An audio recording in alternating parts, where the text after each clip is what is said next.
Hello, my name is Stanton. A quick background on me and where I come from. Historically, I work at the intersection of storytelling and technology, the application of data to storytelling generally. I started in the publishing industry.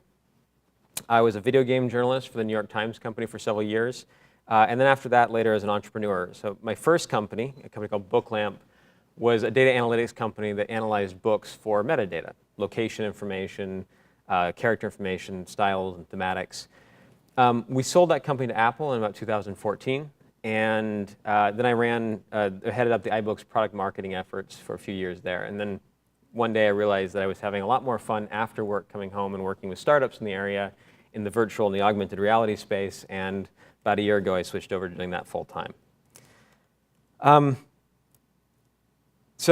So now what I spend my time working on is helping other people figure out how to achieve their visions.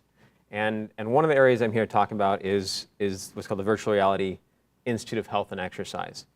At its heart, the VR Health Institute has no profit motivation. We exist to create game ratings based on exercise, based on data that is produced by the metabolic testing facilities at San Francisco State University. And interestingly enough, what I'm here to talk about is not so much what we do, but why the Institute needs to exist. Why do we do what we do?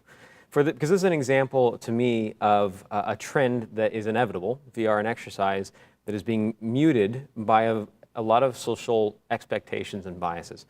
So VR technologies have a clear application to a wide audience, and it remains largely invisible because we've trained ourselves to think about video games and exercise over the last 3 decades in very specific ways. So let me start with what we do. So a few months ago, we launched the VR Health Institute website.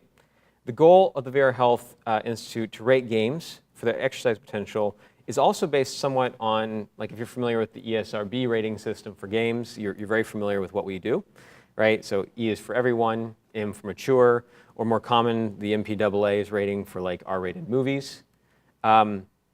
Then you're already pretty familiar with what we're doing, except that these organizations exist to inform consumers about the content that they already care about, right? Whereas we're using the format, the idea of an independent ratings board to help establish the credibility of an idea that people don't know they need yet. And I believe this is an idea that will save lives, right? That VR and augmented reality's role in the healthy lifestyle is something that's going to be extremely important over time. We're also trying to educate people about how VR and augmented reality changes the nature of gameplay. So while these other systems rate content, we essentially rate games based on their calorie burn during typical play, right? We want consumers to understand the role that games have in staying healthy.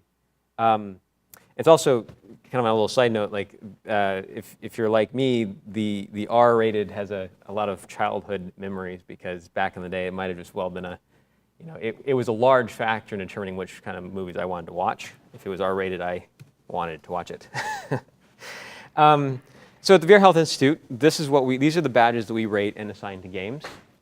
One of the issues that we found is that people don't realize how much exercise they get when they're playing VR, right? They have no easy frame of reference, so VR exercise ratings are based on what we call real-world equivalencies, right? So I'll talk in a second about how we actually generate this data. But essentially what we're doing is testing if a game tests as consuming the same amount of energy as, say, an elliptical, then we rate it as an elliptical equivalent. Most games, most traditional games, as well as many VR titles, tend to be what we call a resting equivalent, which is sitting on the couch, right? Others, though, especially ones designed for larger spaces, can be very intense exercise. Our highest rated game at the moment is a boxing game, actually, and has a sustained peak 5-minute average that is equal to full-on sprinting, just slightly lower to what you would observe in somebody riding or racing in the Tour de France. So how do we measure this? So I go back and forth a little bit on what's the most important thing to understand first in what we do, right? How we measure calorie expenditures, which is the justification for why you would trust it or why we're doing it.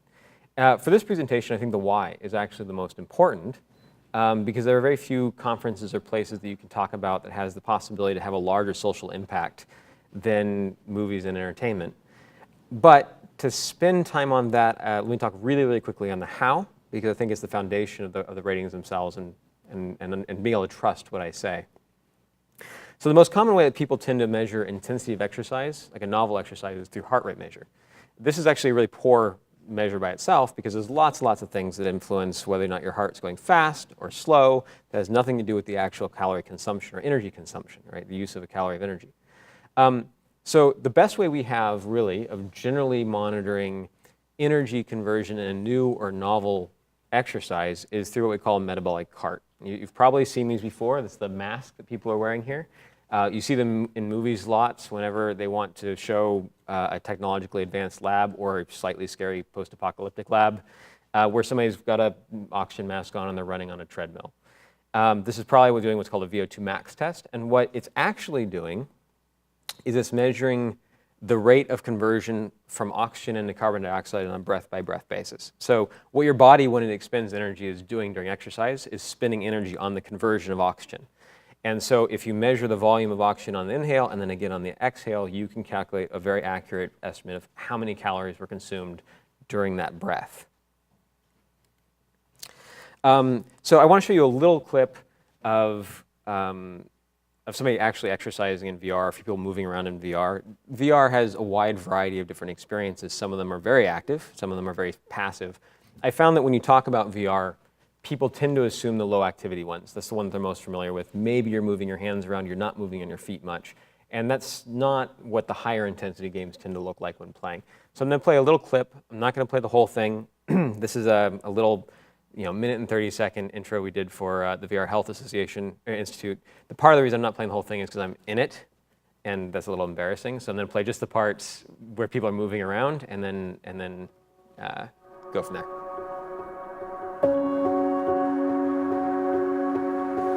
After I got my first virtual reality system, I noticed that there was one game that I played for more than 150 hours.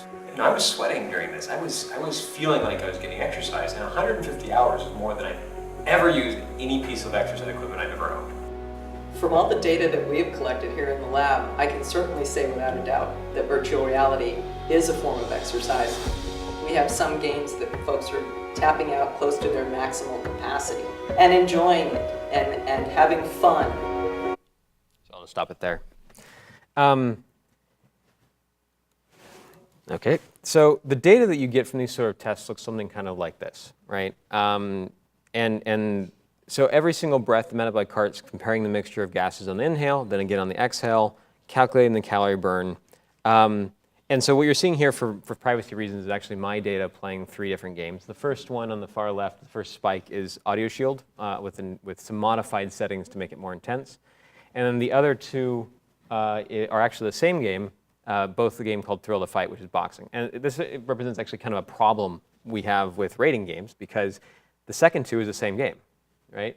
And if you'll notice, there's a spike during the actual battling of the boxing, and then there's a fall off in the menus, and there's a spike again to a different degree when I was fighting a different enemy. So there's constantly a question about what exactly are you actually measuring? Do you measure the downtime? Are you measuring the peak time? What is it that's the key to this? But you can see the level of detail that we measure when we try to assess these games for exercise. In reality, the goal of what we're trying to do is get to what's called a game's MET score, metabolic equivalent. So if you want to extrapolate from weight and stuff like this, MET score is a measure of the intensity as a multiple over base resting metabolic rate. So walking, for example, is typically double the energy calories of laying down, and a MET score of 3 is 3 times the energy calories burn of that same person resting.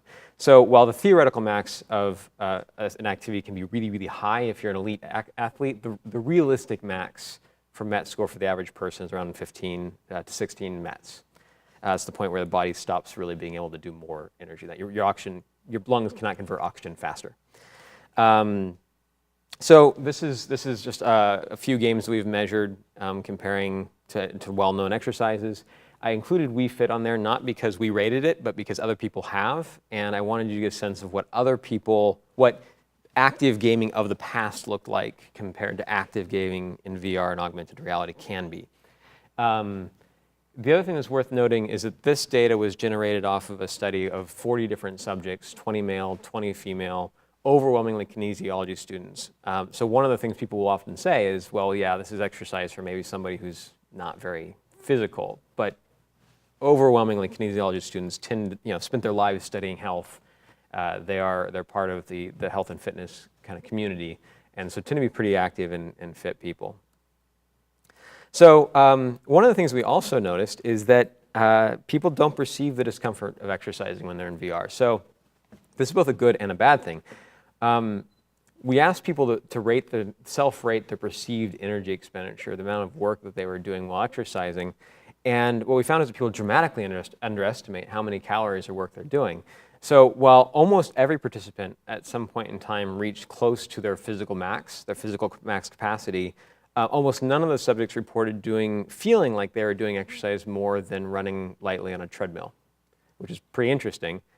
And also connects to this problem, which is why we measure the stuff we measure, is because if you get done exercising at the equivalent of biking the Tour de France and you feel like you ran on a treadmill, the tendency is to get done and be like, well, I didn't really exercise that much, right? So there's this disconnect between what you actually are doing and the amount of pain you're feeling and the amount of gain that you're getting from it.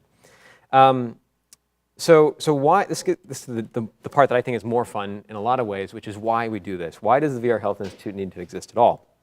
So my background is in industrial organizational psychology more than anything else, and I'm fascinated by the unexpected impact of social norms as it interfaces with technology adoption, right? People are incredibly responsive to how other people in the world around us act, and we are very social creatures. So for fun, and because I think it's a great example of this, I want to show you a little video. It's a classic, it's a version of a kind of classic psychology experiment, what we now refer to, I guess, as social experiment done by Candid Camera back in the day. And it's a very well-known clip. The gentleman in the elevator now is a candid star. These folks who are entering, the man with the white shirt, the lady with the trench coat, and subsequently one other member of our staff, will face the rear. And you'll see how this man in the trench coat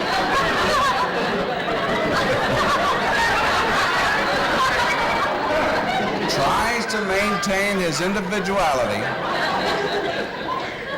but little by little,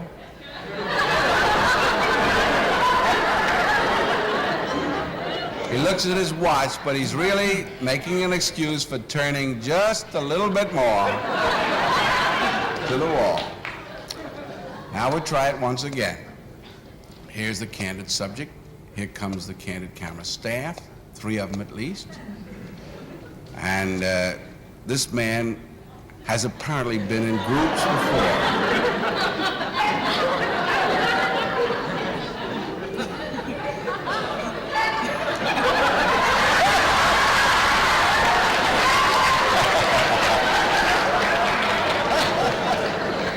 Now, here's a fella with his hat on in the elevator. First he makes a full turn to the rear and Charlie closes the door. A moment later, we'll open the door, everybody's changed positions.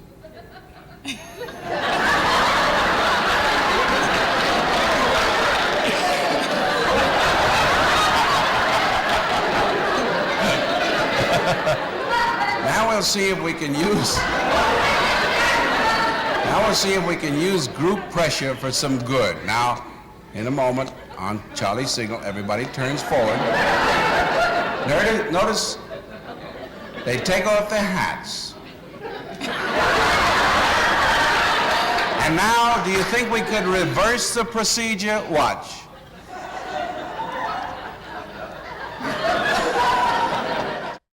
So I really sympathize, particularly with the kid at the end, because I'm pretty sure that's what I looked like the first time I ever went to New York. And I don't know what his backstory is, but he probably has a story later on now of like how weird it is to ride the elevators in New York and the weird rituals that go along with it. But so people are social creatures, right? And generally speaking, these things actually help us really well. So I don't know about you guys, but when I was a kid, adults used to say things like, if all your friends were on a bridge and they jumped off, would you jump off too? And my response has always been, now and back when I was a rebellious teenager, that if I was on a bridge with a bunch of friends that I generally knew were pretty logical, and they look over their shoulder and they all immediately jump off the bridge, you should probably jump off too, because I think that's a good use of distributed social danger awareness. But it also can create a problem, right? When you have these social expectations that no longer line up with reality, it creates inhibitors to what you would otherwise want to do or might be good for you. So I was working at Apple. A great example of this is I was working at Apple when the Apple Watch first released. And because Apple is a company that uses its own products a lot, you can imagine that on release, a lot of the people I worked with suddenly had Apple Watches in the meetings, right? And one of the primary goals of the Apple Watch was it allows you a discrete way to communicate with the world without interrupting the conversation, right? It's great in concept messages coming to your phone, that buzzes your watch, you get to check it really discreetly, you move on, doesn't interrupt the communication of the meeting. The problem is that society already has a really clear signal for this, right? And it's a sign of impatience. And so if you take a room of, 7 or 8 people, you give them all Apple Watches, and on day one, suddenly each one of those people is getting 6 or 7 text messages in an hour-long meeting. So everybody in the room starts going like this all on the same day for the first time. What it makes you feel like is that everybody's super late for something, and you start talking faster. Like if everybody in this room started looking at your watches every few minutes, I would probably start speeding up. So I don't have any concrete data for this, but I honestly believe that every meeting at Apple got 15% faster the day that those things released. So VR has lots of these kind of social inhibition issues around it as well, right? So there's unintended consequences at the intersection of technology, design, how it interacts with social norms. I'm a person that likes to run kind of little experiments on myself, and so a while back, I bought myself a Daydream, a Google Daydream, and I did it for one specific reason. I was interested in I'm always interested in how people who are not from the San Francisco Bay Area, where I normally live, react to somebody else wearing VR in public, right? And this is an inhibitor that I think is one of the biggest contributors to when people say, well, we think that AR is naturally more mainstream than VR, it will be a larger market in the future. I think it's because we instinctively understand that the number of people that are going to be comfortable wearing whatever the future of AR looks like is bigger than the number of people who are going to be comfortable wearing whatever the future of VR looks like in a general everyday setting. Oops, that was not quite supposed to go forward. So what I did is it was this. I bought myself a Daydream for the purpose of watching a movie on a plane. I wanted to know whether or not, you put this thing on, you have your noise-canceling headphones, you watch your movie in a theater, are you going to feel less claustrophobic? What I hadn't really thought about until I got to the plane and sat down in the seat was how really, really weird I was going to feel putting on this VR unit next to some person that was a normal, non-antisocial person. And so 2 things happened. One is that I felt so awkward doing this that I introduced myself to the person I was sitting next to for the purpose of telling them that I was now going to be ignoring them for 2 hours because I wanted to justify why I was putting this thing on. It was just too weird not to comment on, and maybe just normalizing it a little bit by being like, I'm, by the way, going to strap this thing onto my face. It made it better. The second thing I was curious about was whether or not, how the flight attendants would respond to me, right? Because they're trained to not wake somebody up if they're sleeping when they're doing food service. But if you are just heavily into your movie with your headphones on, they'll tap you on the shoulder, right? And so the question was, were they gonna treat me like a sleeping person, or were they gonna treat me like a person watching a movie? And I was sad to tell you that they do not serve your food if you have VR on. So I did not eat for that flight or drink my coffee. So before we began the VR Health Institute, I started seeing a lot of this in the work I was doing before there was kind of formal data around it. So there was no concrete data around consumer VR and exercise previously. And so at that time, I was playing the Vive a great deal. It's still one of my primary systems because it's designed for room scale a lot of times. And I bought my games through Steam. And one of the nifty things about Steam is that it tracks how long you've been playing games. For most of my life, this has been a bit of a I've been a little ashamed of this, right? It's great to know that you spent 300 hours playing the game you spent $40 on, because that's a pretty good minute to dollar ratio. But it also counterbalanced by the fact that I know that I spent 300 hours of my last year doing something that is basically a couch potato-like activity, right? I mean, if you think about it, this is not something we brag about. I don't go on first dates and be like, guess what I did this year? And when she says, oh, I go rock climbing, the last thing I respond with is, yeah, why kill zombies? It's just not it's a little shameful, right, to spend that kind of time in these things. Except that one of the games I play the most is a game called Audio Shield, which is a rhythm game that involves you blocking these flying orbs, and it involves quite a bit of moving around. And I noticed that I had played, at that time, more than 100 hours of Audio Shield. Now it's quite a bit more. And I thought to myself at the time, it's like, I feel like I'm exercising, right? I'm sweating, I'm burning energy, I'm breathing hard. If Audio Shield is in fact energy, exercise, then not only am I doing something good, but also it would make my VR system the single most effective exercise equipment I've ever owned, right? Because I've owned a treadmill, and I've owned an elliptical, and I've owned a rowing machine, and the only thing that has spent 100 hours on any of them, I promise you, is maybe my dirty laundry, or the towel that I throw on it after I get out of the shower, because I have not spent 100 hours on any of them cumulatively. So I wrote this article about a list of the highest observed heart rate games, the lowest observed heart rate games in VR, the smallest, very informal, didn't even talk about calorie or energy consumption, just observed heart rate. And it got published, and about 70% of the comments were very positive, and about 30% were like this, right? Dude, just go to the gym, get some air, meet some girls, feel good about yourself for a change. Courtesy of Reddit. Or like this one. The poster is looking for permission to avoid exercise. Those here supporting his delusions are harming him, not helping him. I know what it is like to get sweaty, waving your arms around about while using VR. I know what it's like to exercise properly. Trust me, VR is not a suitable substitute for exercise. And then there's these, which I actually think are much more damaging. These are what I refer to as the you're right, but calm down responses. These are normally in response to somebody else's post about how it's ridiculous to be considered exercise.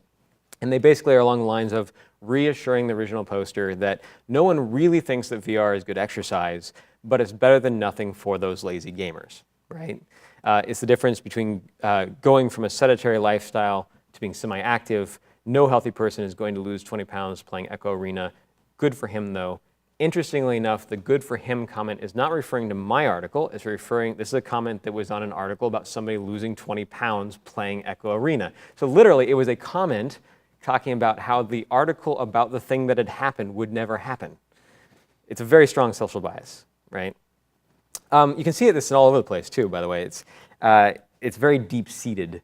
So the Wall Street Journal a while ago had an article on the number of VR gyms that are opening up. This is the original headline, working up a sweat with VR. They had with it a video with a headline, Can VR Tennis Get You Fit? Which is a little less definitive, but still pretty moderate. And then this is how it ends up showing up online. Your VR workout won't get you as fit as you think. So an article that literally started off talking about how people are taking VR seriously in the exercise space turned into a challenge to anybody who might think that's possible. And we've gotten there because we've told people this, right? So this is a poster put out by the British Heart Association that I saw in London a while back, which is really representative of how we talk about video games as it relates to your healthy lifestyle, which is it's going to kill you, right? Games are bad for you. Games will kill you. If you want to risk an early death, just play video games, essentially. And this is a problem, right? This is a problem because now, where that used to be a message to try to help people lead to a healthier lifestyle, now it's a problem because the tools that are available to help solve the inactive lifestyle are now in this weird light. In fact, I will actually say that I think that Steam, for example, might be the largest tracked exercise community in the world, right? So you can track individual play, but you can also track community play. So we know that 693,000 hours have been played in Audio Shield by players on Steam, which even if you're super conservative and cut the numbers in half and say half of that's menus, half of it's not active play, that's still about 152 million calories that we estimate being burned, which is the equivalent of running to the moon round trip 4.8 times, or 43 years of nonstop running. And the key is that we think that most of that was done with probably those people not being aware they were exercising. The largest tracked exercise community in the world might someday be a game network, and none of the people involved in it will even realize that that's what they're doing. So thank you very much, and have a good day.